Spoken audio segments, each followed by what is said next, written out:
శ్రీ గురుభ్యో నమ శ్రీమాత్రే నమ హరిప్రియ భక్తి ఛానల్ ప్రేక్షకులకి నమస్కారం. అందరికీ సంక్రాంతి పండగ శుభాకాంక్షలు.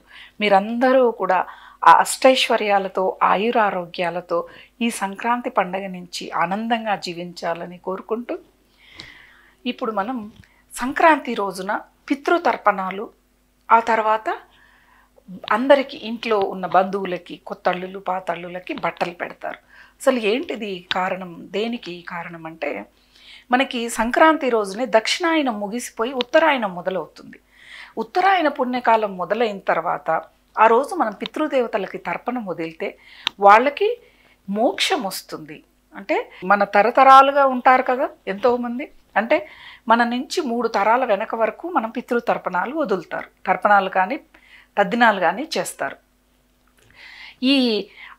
ఆ 3 తరాల్లో వాళ్ళకి తప్పకుండా వాళ్ళు చేసిన పాపం మొత్తము తొలగిపోయి వాళ్ళు జీవించి ఉన్నప్పుడు మనం పెట్టే ఈ పితృతర్పణాల వల్ల వాళ్ళకి మోక్షం అనేది లభిస్తుంది అన్నమాట. ఎందుకు ఉత్తరాయణ పుణ్యకాలం వస్తుంది, మనము దక్షిణాయన పుణ్యకాలంలో చేసిన సాధనంతా కూడా అనుభవించే సమయం ఈ పుణ్యకాలం.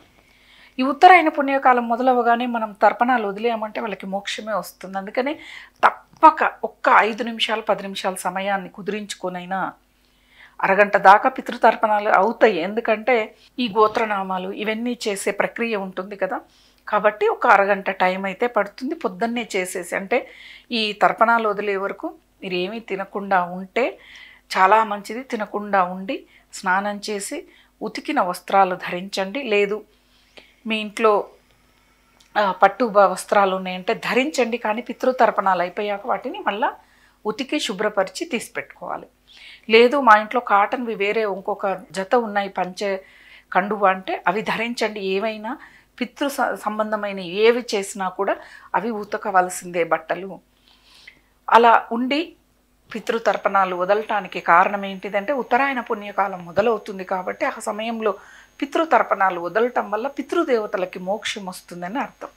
అలాగే ఆ మధ్యాహ్నం భోజనం చేశాక కొత్తళ్ళుళ్ళకి కానీ పాతళ్ళుళ్ళకి కానీ అసలు సంక్రాంతి పండుగ కొంతమంది భోగి రోజే బట్టలు పెట్టేస్తారు, కొంతమంది కనుమ రోజు బట్టలు పెడతారు, కొంతమంది సంక్రాంతి రోజు పెడతారు. ఎవరి సాంప్రదాయం వాళ్ళు ప్రకారం వాళ్ళు పెడతారు.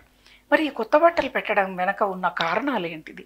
అసలు మనం ఈ పండగే రైతుల పండగ అని చెప్పుకున్నాం. ఎందుకు రైతు పండగ అంటే రైతుకు విశ్రాంతి సమయం. ఇప్పుడు ఎటువంటి పంట ఉండదు. మీరు ఎప్పుడైనా చూడండి, పంట పొలాలు ఖాళీ కనిపిస్తాయి సంక్రాంతి సమయంలో. అంటే మనకి డిసెంబర్ కల్లా ధాన్యం ఇంటికి వచ్చేస్తుంది, ధనం చేతి నిండా ఉంటుంది, ధాన్యం ఇంటి నిండా ఉంటుంది. విశ్రాంతి తీసుకునే సమయం. కొత్తళ్ళులతో పాతళ్ళులతో బంధువులతో దాయాదులతో సంతోషంగా సమయాన్ని ఇవ్వగలిగే సమయం ఈ సంక్రాంతి పండుగ. చేతి నిండా ధనం ఉన్నప్పుడు భారీగా ఖర్చు పెట్టి బట్టలు కానీ కానుకలు కానీ ఇవ్వగలరు. అందుకే సంక్రాంతి పండగకి బట్టలు పెట్టడం కానుకలు ఇవ్వటం ఆనవాయితీగా సాంప్రదాయంగా వస్తుంది. అంతే కదా. మన చేతిలో బాగా డబ్బులు ఉంటే ఇంటికి కొత్తల్లుడు కూతురు, పాతల్లుళ్ళు, లేదా తోడ ఆడపడుచు, వాళ్ళ భర్త, వాళ్ళ పిల్లలు అందరూ వస్తారు. మిగతా సమయాల్లో వస్తే డబ్బులు ఉండదు, అప్పుడు ఏదో 1000 1500 ఇచ్చి పంపించేస్తారు. కానీ సంక్రాంతి సమయంలో అయితే వాళ్ళు ఎంతైనా పెట్టగలరు, ఎందుకంటే ధనం చేతి నిండా ఉంటుంది, కొంత ధాన్యాన్ని అమ్మేస్తారు. కాబట్టే ఇప్పుడు బట్టలు పెట్టడానికి ప్రధాన కారణం ఏంటిది అంటే చేతి నిండా డబ్బు ఉంటుంది. అలాగే పితృదేవతలకి తర్పణాలు వదిలారు కాబట్టి ఆ రోజున బట్టలు పెట్టడం వల్ల పితృదేవతలు సంతోషిస్తారు.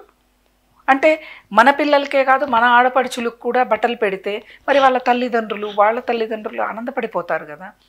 కాబట్టి ఎందుకు ఇది కారణం అన్నమాట. కానీ మాకు అంత స్తోమత లేదు, అంత ధనం రాదు, అంత ధాన్యం రాదు అంటే మీకు ఉన్న దాంట్లోనే ఆ వచ్చిన చుట్టాలకి వాళ్ళకి బట్టలు పెట్టండి.